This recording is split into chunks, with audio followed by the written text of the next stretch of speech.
I'm sad to say it has come to this point in my skin color of the season. I had to change my foundation, CC cream.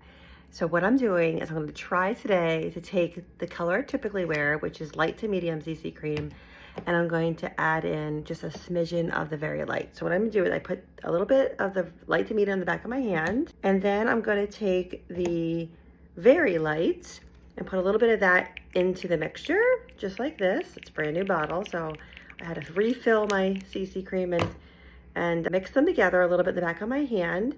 I'm doing this because I don't want to be as light as very light, and if I can get a little bit of lift from light to medium, I want to do that. I have been using this for such a long time, and I stopped using it for a couple days because I ran out, and I was only applying my just one singular foundation, and gosh, I really missed it. I love what this does to my skin. It really gives a nice glow, and I love that it helps tone down the red and the pink.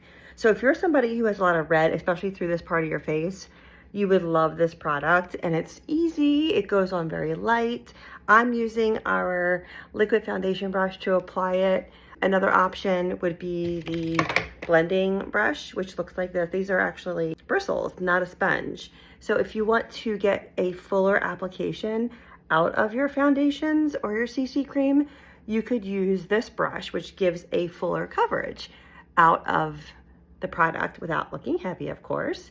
But those are the two options, and that is my trick to making my skin match still, but not look as pale and white as that one. Okay, so this is the finished look with just CC cream, the two colors combined. You can see how even my skin looks. It looks glowy, it doesn't look pink, there's no rosacea popping through, but I always like additional coverage. So I use currently in the wintertime, the luminous coverage, and I'm gonna try not changing this color yet. I'm gonna continue using the beige 110 Cool and see if I can still get away with that color versus going lighter. And so I think that still works, yeah. So I always start in the middle of my face, and I'm using the blending brush right here. And this is gonna give me more coverage out of the foundation. So really what's nice about the brushes is that you can kind of pick and choose which option is best for you based on the kind of coverage you want.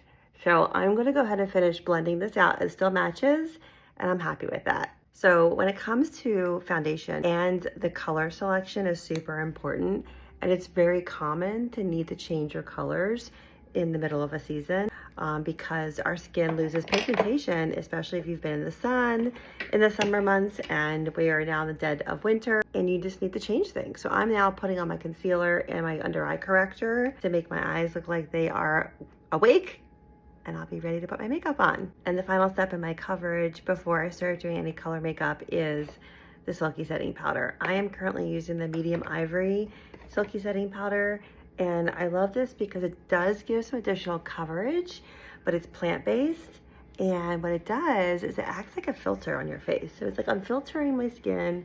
One of the ways I look flawless is through this powder. I love it because it does not look dry on the skin, especially this time of year when you feel like you might look dry.